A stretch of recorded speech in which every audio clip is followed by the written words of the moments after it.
सत्य समाचार, तटस्थ समाचार, समाज बदल्ने हाम्रो अभियान। नमस्कार, यो हो टाइम समाचार। म वीरेन्द्र मन। सुरु गरौँ 315 जनामा कोरोना भाइरस संक्रमणको पुष्टि सम्बन्धी प्रसंगबाट। बिहिबार पछिल्लो 24 घण्टामा 315 जनामा कोरोना भाइरस संक्रमणको पुष्टि भएको छ। 24 घण्टामा पीसीआर र एन्टिजेन गरी 11,403 जनाको नमुना परीक्षण गर्दा 2.76% अर्थात् 315 जनामा संक्रमणको पुष्टि भएको स्वास्थ्य तथा जनसंख्या मन्त्रालयले जनाएको छ। नेपालमा अहिलेसम्म पीसीआर विधिबाट गरिएको परीक्षणमा 8,21,949 जनामा र एन्टिजेन विधिबाट गरिएको परीक्षणमा 95,546 जनामा कोरोना संक्रमणको पुष्टि भएको छ। त्यस्तै थप 201 जना निको भएसँगै कोरोना संक्रमण मुक्त हुनेको संख्या 8,03,369 पुगेको छ। यही अवधिमा 6 जना संक्रमितको ज्यान गएको छ। यो सँगै कोरोना संक्रमणका कारण ज्यान गुमाउनेको संख्या 11,535 पुगेको छ। नेपालमा अहिले 7,045 जना सक्रिय संक्रमित रहेका छन्। नेपाली कांग्रेसका उपसभापति विमलेन्द्र निधिले नेपाली कांग्रेसको नेतृत्वमा आउने निर्वाचनबाट एकल बहुमत सहितको सरकार निर्माण भएको अवस्थामा मात्रै संघीयता र गणतन्त्रको सफल कार्यान्वयन हुने बताउनु भएको छ। प्रदेश नम्बर 2 को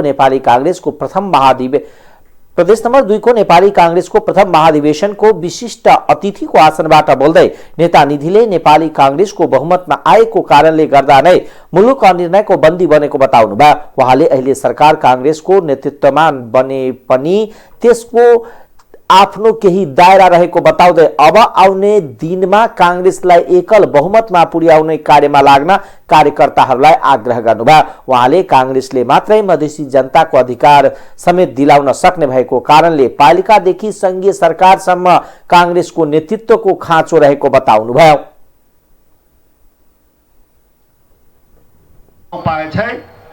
नेपाली कांग्रेस 165 सीट पर आके निर्वाचन करे।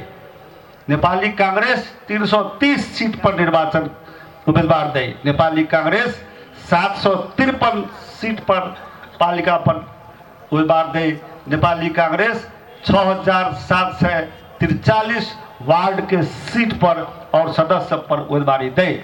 तै लगा तैयार हो के छे। प्रदेश नंबर 2 के साथी सबसे विशेष आग्रह करना चाहे छी।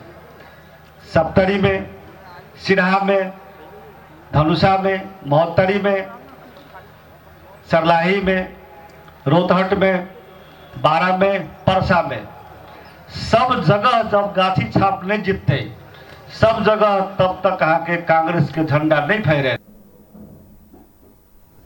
उहाँले मधेसी जनताको अधिकारका लागि समेत कांग्रेसले बहुमत ल्याउनु पर्ने बताउनुभयो। निधिले कांग्रेस जनताको अधिकारको लागि सदैव गम्भीर रहेको बताउनुभयो। कार्यक्रममा नेपाली कांग्रेसका कोषाध्यक्ष सीतादेवी यादवले समेत कांग्रेस नै अहिले जनताको अधिकारको एकमात्र सारथी र आशा र भरोसा भएको बताउनुभयो।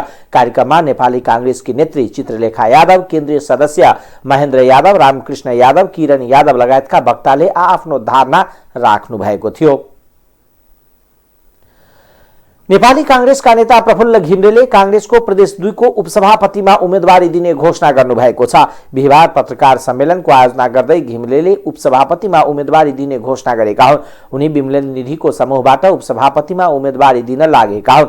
2035 सालदेखि नेपाली विद्यार्थी संघबाट आफ्नो राजनीतिको सुरुवात गरेका घिमिरे पछिल्लो 43 वर्षदेखि राजनीतिमा लागेकोमा पटक पटक जेल यातना भोगेको बताए। उनी राराव स्वव्यूका उपसभापति, तत्कालीन जिल्ला विकास समितिको इलाका नम्बर 13 का संयोजक, नेपाली कांग्रेस जनकपुर नगर समितिका सदस्य सचिव भएका हुन् भने तरुण दलका जिल्ला अध्यक्ष, केन्द्रीय सदस्य भएर काम गरिसकेको बताउनुभयो। संगठन भित्रको विकृति विसंगतिलाई हटाउन र नेपाली कांग्रेसलाई समावेशिताको सिद्धान्तको आधारमा विधि विधानमा मात्र सीमित नगरेर व्यावहारिकमा लागू गराउने उम्मेदवारी दिने लागेको बताउनुभयो। बालिकालाई जनकपुरको एक होटलमा 3 दिनसम्म बन्धक बनाएर सामूहिक बलात्कार गरेको आरोपमा 2 युवक पक्राउ परेका छन्। धनुषाको विदेह नगरपालिका 4 ठाडीका 30 वर्षीय जितेन्द्र कुमार महरा र 32 वर्षीय अरुण कुमार महरालाई धनुषा प्रहरीले पक्राउ गरेको हो। पक्राउ परेका मध्ये जितेन्द्रलाई 3 दिन अघि जनकपुरबाट र अरुणलाई वीरेन्द्र नगरपालिकाबाट बुधबार बिहान प्रहरीले नियन्त्रणमा लिएको जिल्ला प्रहरी कार्यालय धनुषाका प्रवक्ता प्रहरी नायब उपरीक्षक जितेन्द्र कुमार बस्नेतले जानकारी दिनुभयो। जबरदस्ती गर्ने गरेको उजुरीका आधारमा उनीहरूलाई पक्राउ गरिएको जिल्ला अदालत धनुषाबाट म्याद थप गरी हिरासतमा राखेर घटनाको थप अनुसन्धान गरिरहेको उहाँले बताउनुभयो। आरोपित जितेन्द्र अरुणमाथि पीडित बालिकाको सानी आमा शनिश्चरी देवी महराले जिल्ला प्रहरी कार्यालय धनुषामा उजुरी दर्ता गराएकी थिइन्। उजुरीमा आरोपितहरूले भतिजी पर्ने बालिकालाई जनकपुरको शिवचौक स्थित एक होटलमा बन्धक बनाएर असोज 3 गतेदेखि 6 गतेसम्म जबरदस्ती गर्ने गरेको आरोप छ। बेपत्ता भएका 3 दिनपछि घर आएकी बालिकाले घटनाबारे जानकारी गराएपछि असोज 6 गतेकै दिन प्रहरीमा उनीहरू विरुद्ध उजुरी दिएको सानियामा शनिश्चरी देवीले बताउनुभयो। बालिकाकी आमाको मृत्यु भइसकेको र बाबुको मानसिक सन्तुलन ठिक नभएको स्थानीयले बताएका छन्।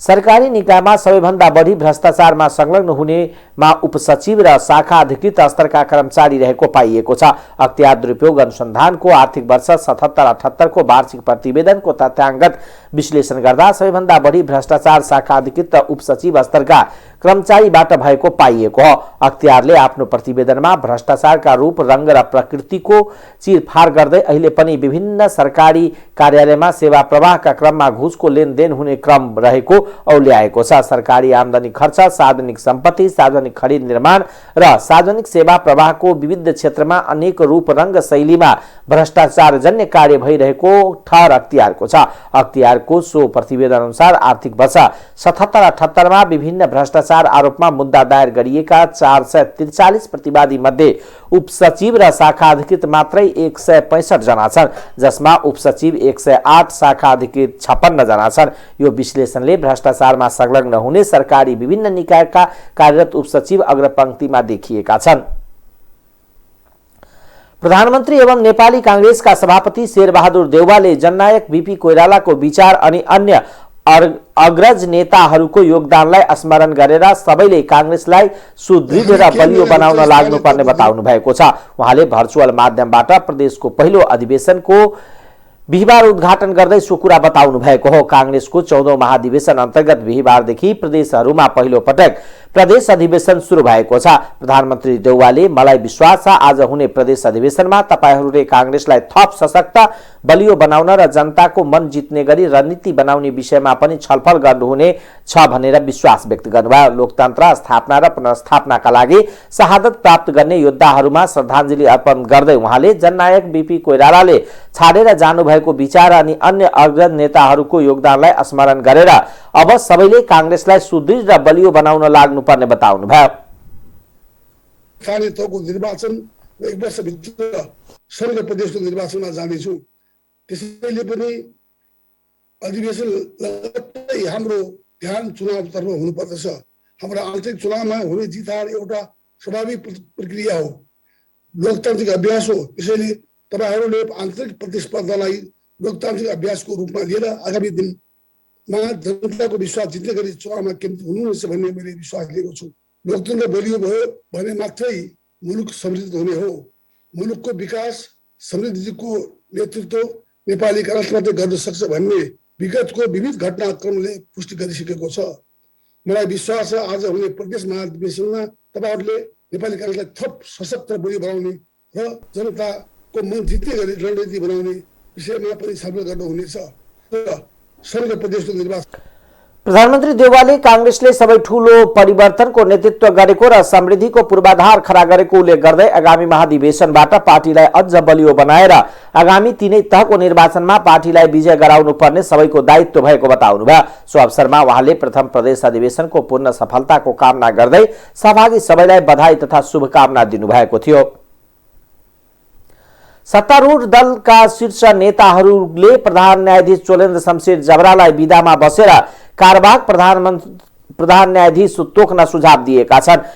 बिहिबार बिहान प्रधानमन्त्री निवास बालुवाटारमा बसेको 5 दलका शीर्ष नेताहरूको बैठकले लामो समयदेखि अदालतमा अवरोध हुँदै आएको र प्रधान न्यायाधीश जबरा बिरामी परेकोले तत्काल कार्यवाहक न्यायाधीश तोकेर काम कारबाही अघि बढाउन सुझाव दिएको हो। गठबन्धन दलका शीर्ष नेताहरूको बैठकले प्रधान न्यायाधीश बिरामी भएकोले तत्काल कार्यवाहक प्रधान न्यायाधीश तोकेर सर्वोच्च अदालतको काम कारबाही अगाडि बढाउन सुझाव दिने निष्कर्ष निकालेको सरकारका प्रवक्ता संचार तथा सूचना प्रविधि मन्त्री एवं सरकारका प्रवक्ता ज्ञानेन्द्र बहादुर कार्कीले बताउनुभयो। बैठकमा प्रधानमन्त्री शेरबहादुर देउवा, माओवादी केन्द्रका अध्यक्ष पुष्पकमल दाहाल प्रचण्ड, नेकपा एकीकृत समाजवादीका अध्यक्ष माधव कुमार नेपाल, जनता समाजवादी पार्टीका अध्यक्ष उपेन्द्र यादव, राष्ट्रिय जनमोर्चाकी दुर्गा पौडेल लगायत सहभागी हुनुहुन्थ्यो। प्रधान न्यायाधीश विरुद्ध निरन्तर आन्दोलन गर्दै आएका नेपाल बार एसोसिएसनका अध्यक्ष सहितका पदाधिकारीले हिजो सत्तारूढ दल माओवादी केन्द्रका अध्यक्ष प्रचण्डसँग भेटेका थिए। कोरोना संक्रमणपछि प्रधान न्यायाधीश जबरा अलम्बुमा रहेको सशस्त्र प्रहरी अस्पतालमा उपचाररत हुनुहुन्छ। उहाँले काम मुकामको जिम्मेवारी तोक्नु भएको छैन। सर्वोच्च अदालतमा हिजैदेखि गोला प्रथाबाट इजलास तोकिए पनि इजलासको काम भने हुन सकेको छैन। नेकपा माओवादी केन्द्रका अध्यक्ष पुष्पकमल दाहाल प्रचण्डले परिवर्तन सहितको समाजवादको यात्रा सुरु गर्न देशमा माओवादीको विकल्प नरहेको बताउनु भएको छ। बिहिबार पार्टी केन्द्रीय कार्यालय पेरिस डाँडामा विभिन्न पार्टीमा रहेका कार्यकर्ताहरूलाई पार्टी प्रवेश गराउँदै अध्यक्ष दाहालले परिवर्तन सहितको समाजवादको यात्रा सुरु गर्न देशमा माओवादीको विकल्प नरहेको बताउनुभयो। उहाँले माओवादी कमजोर हुँदा संविधान च्यात्ने, गणतन्त्र नै उल्टाउने प्रयासमा लागिएको भन्दै माओवादी बलियो भए मात्र देशमा भएको परिवर्तन बच्ने बताउनुभयो। अध्यक्ष दाहालले बुधबार राष्ट्रिय प्रजातन्त्र पार्टीको महाधिवेशन कार्यक्रममा नेकपा मालेका महासचिव सीपी मैनालीले राजा महेन्द्रको प्रशंसा गरेको प्रति लक्षित गर्दै नाम कम्युनिस्ट भए पनि काम सामन्तीको भएको अध्यक्ष दाहालले बताउनुभयो। उहाँले नेपालमा परिवर्तनको रक्षाका लागि मात्र नभई राष्ट्र, राष्ट्रियता, एकता, उत्पीडन वर्ग र समुदायको हक अधिकारलाई पूर्णता दिनका लागि माओवादीलाई बलियो बनाउनुको विकल्प नरहेको दावी गर्नुभयो। उहाँले परिवर्तनको रक्षा गर्न, परिवर्तनलाई अझ पूर्णता दिनका लागि पनि जनताको हक अधिकारलाई एउटा पूर्णतामा पुर्याउन समाजवादको यात्रा सुरु गर्न निमित्त पनि माओवादी केन्द्र बलियो बनाउनुको विकल्प नरहेको बताउनुभयो। यो संविधान यो देशका सबै मधेसी, आदिवासी, जनजाति, मुस्लिम, थारू र उत्पीडित मजदुर किसानका हक अधिकार जति हुनुपर्ने त्यति छैन। त्यसकारण यसलाई पूर्णता दिनको लागि संविधान संशोधन गर्नुपर्छ भनेर 2 पटक संशोधन प्रस्ताव दर्ता गरेको सायद तपाईहरुलाई थाहा होला। तर चाहिँ संघीयता विरोधी, गणतन्त्र विरोधी, समावेशी, समानुपातिकता विरोधी प्रवृत्तिका मान्छेहरू, ती मान्छेहरूले चाहिँ फेरि यो संशोधन हुन नदिनको निम्ति षड्यन्त्र गरे। मधेसमा अलि ठुलो भ्रम थियो। के भ्रम दिने कोसिस गरिएको थियो भने माओवादीले संघीयता छोड्यो भनेर, जुन माओवादीले संघीयताको निम्ति हजारौंको बलिदान गर्यो, त्यही माओवादीलाई त्यस्तो झुटो आरोप लगाएर तथाकथित मधेसवादी पार्टी बनाएर अनि यिनीहरू हुन् मधेसको मुक्ति गर्ने भन्या जस्तो गरी, जो वास्तवमा मधेसी जनताको विरोधी, त्यहाँका मजदुर किसान विरोधी, त्यहाँका दलितहरू मुस्लिम विरोधी जो शक्ति हो, तिनीहरूलाई मधेसको मसिहा जस्तो गरेर प्रस्तुत गर्ने कोसिस भयो। अनि मैले संविधान संशोधन प्रस्ताव राख्दा एमाले नामको केपी गुटले नमानेको हुनाले त्यो प्रस्ताव पारित नभएको हो। तपाईहरुलाई थाहा छ एमालेको केपी गुट चाहिँ मधेस विरोधी छ, आदिवासी जनजातिको विरोधी छ, दलित, महिला, मुस्लिमहरूको हक अधिकार र पहिचानको विरोधी छ। उसैको कारणले संविधान संशोधन नै भएन। तर अहिले कतिपय हिजो माओवादी आन्दोलनमा भएका, हुन त तपाईहरु यहाँ धेरै जसो रौतहट जिल्लाबाट पार्टीमा प्रवेश गर्नु भएको छ, जसले तपाईहरुलाई भ्रम दिए तिनी पहिला ओरिजिनल त अर्ग्यानिक एमाले केपी गुटकै मान्छे थिए। थाहा छ नि तपाईहरुलाई? ओरिजिनल क्या अर्ग्यानिक चाहिँ तिनको प्राकृतिक स्वरूप त केपी गुटकै थिए। बीचमा म सच्चिन्छु, म माओवादी हुन्छु भनेर पनि आए। तर कुकुरको पुच्छर 12 वर्ष ढुङ्ग्रा हाले पनि बाङ्गाको बाङ्गै भने जस्तो फेरि एमालेको केपी गुटमै गए। त्यसो भएको हुनाले तर तपाईहरु चाहिँ फेरि यसो गर्न हुँदैन भनेर तपाईहरुले फेरि आत्मसात गरेर यहाँ आउनु भएको छ। हिजो मात्र एउटा राप्रपाको अधिवेशन तपाईँहरूले पनि थाहा पाउनुभयो होला।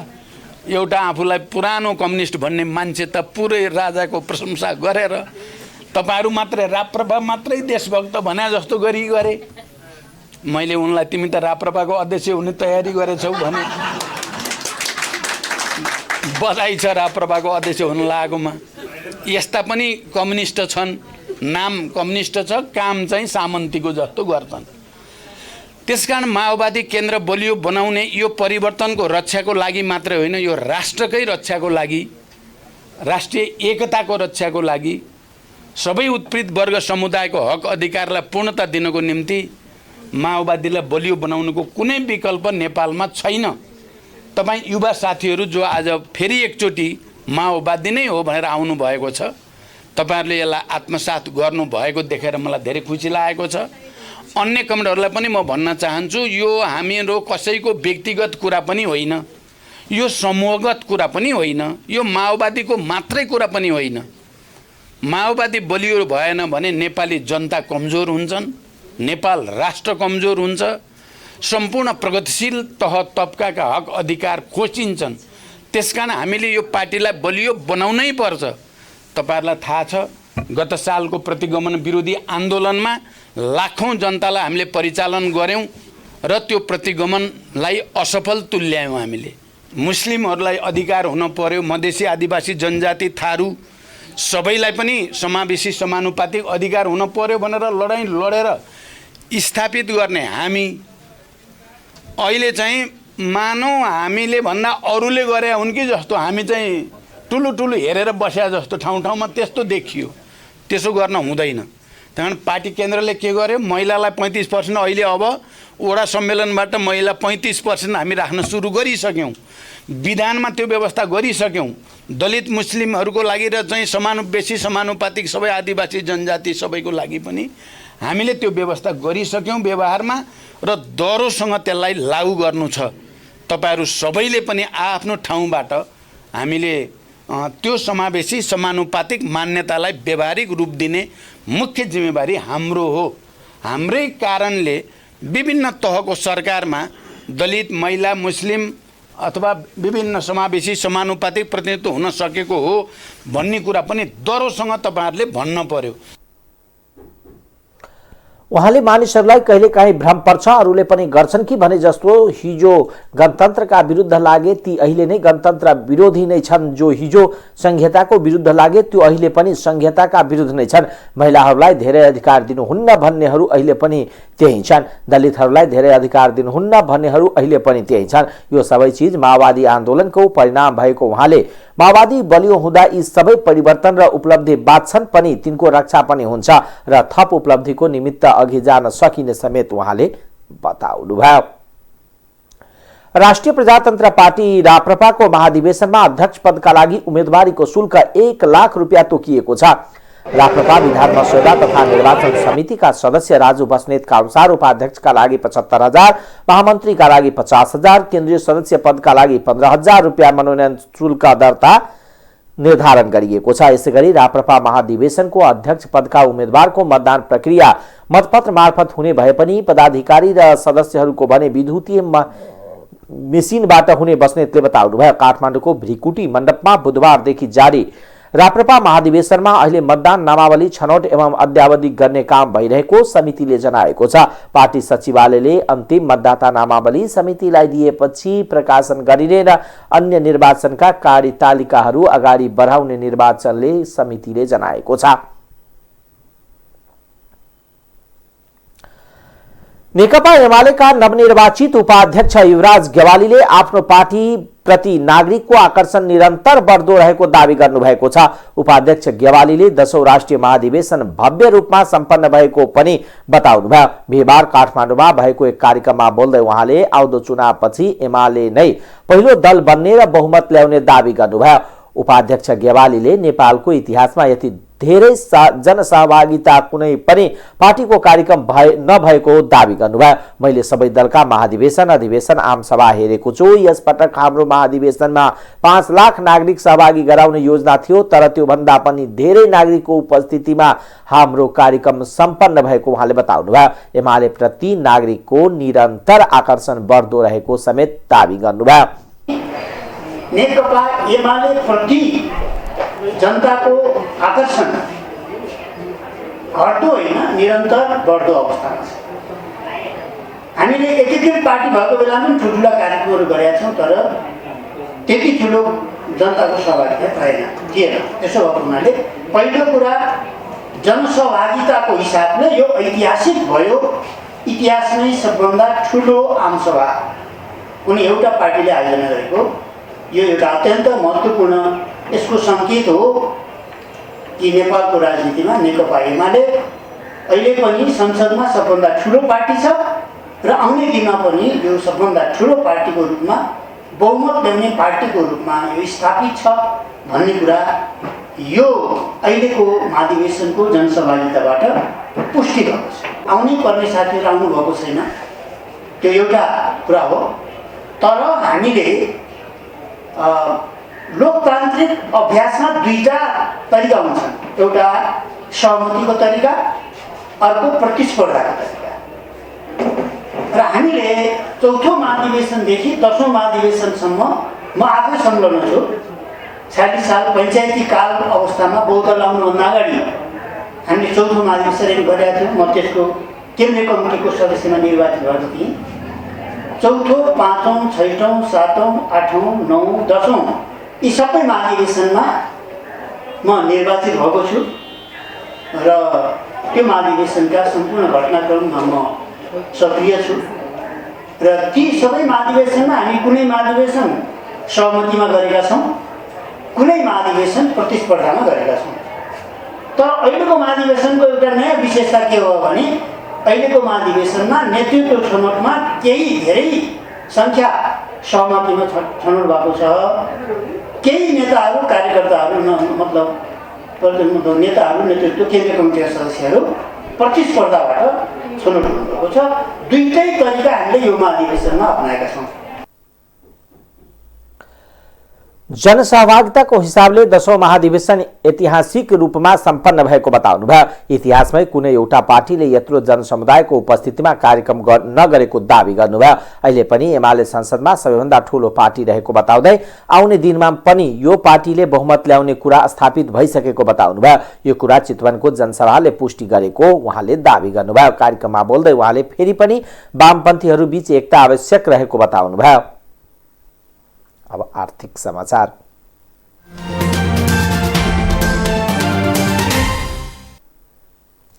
रसुवा भन्सार कार्यालयले चालू आर्थिक वर्षको पहिलो 4 महिनामा 2 अर्ब 69 करोड रुपियाँ भन्दा बढी राजस्व संकलन गरेको छ। रसुवा गढी नाकाबाट पछिल्लो समय चिनिया सामग्रीको आयात बढेसँगै राजस्व संकलन पनि बढेको हो। कार्यालयका अनुसार गएको साउन महिनादेखि कार्तिक मसान्तसम्म 2 अर्ब 69 करोड 10,46,000 रुपियाँ राजस्व संकलन भएको छ।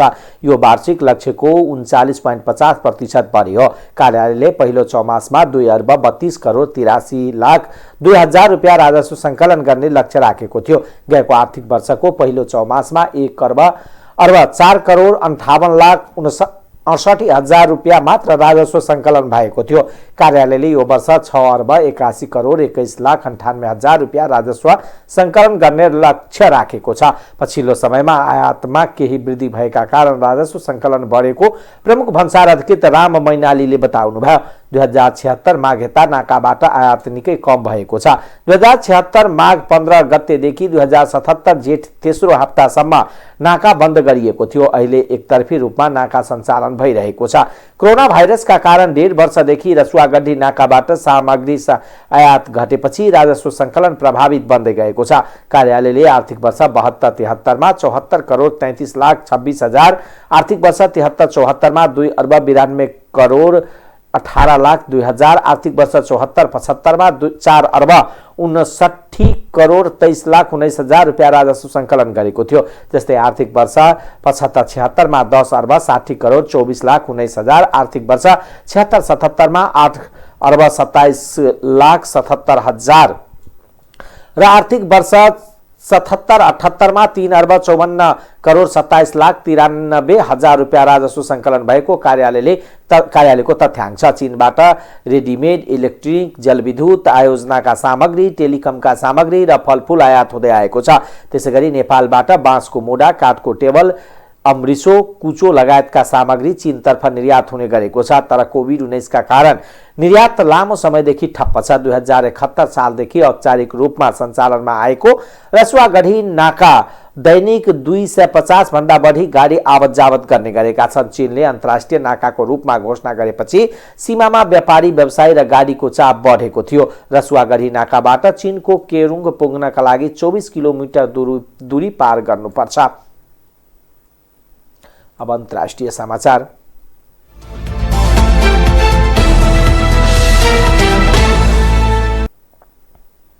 भारतको राजधानी दिल्लीका सबै विद्यालय अनिश्चितकालका लागि बन्द गरिएको छ। बिहिबार दिल्लीको वातावरण मन्त्री गोपाल रायले शहरको वायु प्रदूषण खराब बन्दै गएपछि शुक्रबारदेखि सबै विद्यालय बन्द गरिने बताउनुभयो। शहरको वायु प्रदूषणको अवस्थाका कारण दिल्लीका सबै विद्यालय भोलिदेखि अर्को सूचना जारी नहुन्जेलसम्मका लागि बन्द गरिनेछ। रायलाई उद्धृत गर्दै भारतीय समाचार संस्था एएनआईले लेखेको छ, भारतको सर्वोच्च अदालतले बिग्रिदो वायु प्रदूषण बीच बालबालिकाका लागि भौतिक कक्षा सञ्चालन गर्ने केजरीवाल नेतृत्व सरकारको आलोचना गरेपछि शुक्रबारदेखि सबै विद्यालय बन्द गर्न लागि हो। बुधबार अदालतले वयस्कहरूको घरमै बसेर काम गरिरहेको बेला बालबालिकाहरूलाई भने विद्यालय जान बाध्य पारिएको भन्दै दिल्ली सरकारमाथि सवाल उठाएको थियो। पछिल्लो केही हप्ता यता दिल्लीको वायु प्रदूषणमा कुनै सुधार नआएको पनि अदालतको भनाइ थियो। त्यस्तै अदालतले केन्द्र सरकारलाई 24 घण्टाभित्र वायु प्रदूषण नियन्त्रण सम्बन्धी योजना ल्याएर कार्यान्वयन गर्न समेत भनेको छ। नाइजेरियाको उत्तरी राज्य कानोमा एउटा डुङ्गा पल्टिँदा बालबालिका सहित कम्तीमा 29 जनाको ज्यान गएको छ। ज्यान गुमाउनेमा धेरैजसो 6 देखि 12 वर्षका स्कुले बालबालिका रहेका छन्। उनीहरू कानो राज्यबाट नदी पारी कारको शहर वगवाईमा एउटा धार्मिक कार्यक्रममा सहभागी हुन गइरहेको अवस्थामा डुङ्गा पल्टिएको बीबीसीले जनाएको छ। जीवितै उद्धार गरिएका 7 जनालाई अस्पताल लगिएको छ। डुङ्गामा 50 भन्दा बढी यात्रु थिए। बेपत्ताको खोजी कार्य भइरहेको उद्धारमा संलग्न राष्ट्रिय निकाय तथा सुरक्षाकर्मीले जनाएका छन्। डुङ्गा क्षमता भन्दा धेरै यात्रु रहेको र खराब मौसमका कारण पल्टिएको हुन सक्ने प्रारम्भिक अनुमान छ। भारतमा पनि कोरोना भाइरसको नयाँ भेरिएन्ट ओमिक्रोन फेला परेको छ। कर्नाटकमा 2 जनामा कोरोनाको नयाँ संक्रमण ओमिक्रोन देखिएको त्यहाँका केन्द्रीय स्वास्थ्य मन्त्रालयका संयुक्त सचिव लव अग्रवालले जानकारी दिनुभएको भारतीय समाचार संस्थाले जनाएका छन्। गएको शुक्रबार दक्षिण अफ्रिकामा कोरोना भाइरसको नयाँ भेरिएन्ट ओमिक्रोन पुष्टि भएकोमा अहिले 20 भन्दा बढी देशमा यो संक्रमणको पुष्टि भएको छ। कोरोनाको नयाँ भेरिएन्ट फैलिन नदिन भन्दै विभिन्न देशले अफ्रिकी देशहरूसँगको यात्रामा प्रतिबन्ध लगाएका छन्। तर विश्व स्वास्थ्य संगठन WHO ले भने यात्रा प्रतिबन्ध ओमिक्रोन भेरिएन्ट नियन्त्रणको समाधान नभएको भन्दै जनस्वास्थ्य मापदण्ड अपनाउन बताउँदै आएको छ। त्यस्तै दक्षिण अफ्रिकामा कोरोनाको नयाँ भाइरस ओमिक्रोनको संक्रमण थप फैलिएको छ। गएको सोमबार यता संक्रमितको संख्या दोब्बरले बढेको छ। पछिल्लो 24 घण्टामा 8,500 नयाँ संक्रमित भएका छन्। नयाँ भेरिएन्ट सुरुमा दक्षिण अफ्रिकामा भेटिएको थियो। अफ्रिकामा पनि दक्षिण अफ्रिकाबाट फर्किएका 1 जनामा ओमिक्रोनको संक्रमण देखिएको छ। नाइजेरियामा पनि ओमिक्रोन भेरिएन्ट देखिएको बीबीसीले जनाएको छ। नाइजेरियन सेन्टर फर डिजिज कन्ट्रोलका अनुसार गएको हप्ता दक्षिण अफ्रिकाबाट नाइजेरिया आएका यात्रुमा ओमिक्रोन भेरिएन्ट पत्ता लागेको हो। ओमिक्रोन कति संक्रमक छ र अहिले उपलब्ध खोप त्यसका लागि कति प्रभावकारी छ भने अध्ययन भइरहेको छ। यता क्यालिफोर्नियामा ओमिक्रोन भेरिएन्टका 1 संक्रमित फेला परेको सीएनएनले जनाएको छ। अमेरिकाको एलर्जी तथा संक्रमक रोग इन्स्टिट्युटका निर्देशक डाक्टर एन्थोनी फाउचीले व्हाइट हाउसमा ब्रिफिङ गर्दै दक्षिण अफ्रिकामा आएको 1 व्यक्तिमा संक्रमणको पुष्टि भएको बताउनुभयो। अब खेलकुद समाचार।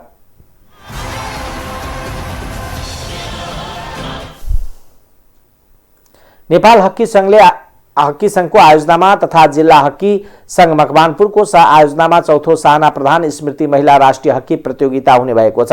प्रतियोगितामा आगामी पुष महिनाको 13 देखि 17 गतेसम्म बागमती प्रदेशको राजधानी हेटौडामा हुने भएको छ। प्रतियोगितामा 6 प्रदेशका टोलीहरू सहित एक विभागीय टोली नेपाल आर्मीले सहभागिता जनाउने भएका छन्। राष्ट्रिय खेलकुद परिषद, प्रदेश खेलकुद परिषद बागमती, हेटौडा उपमहानगरपालिका, जिल्ला समन्वय समिति मकवानपुर र विभिन्न संघ संस्थाहरूको सहयोगमा प्रतियोगिता आयोजना हुने जिल्ला हक्की संघ मकवानपुरका अध्यक्ष प्रताप सिंहले जानकारी दिनुभयो। उहाँका अनुसार शनिबार संघको बैठकपछि प्रतियोगिताको तयारीको सुरुवात हुनेछ।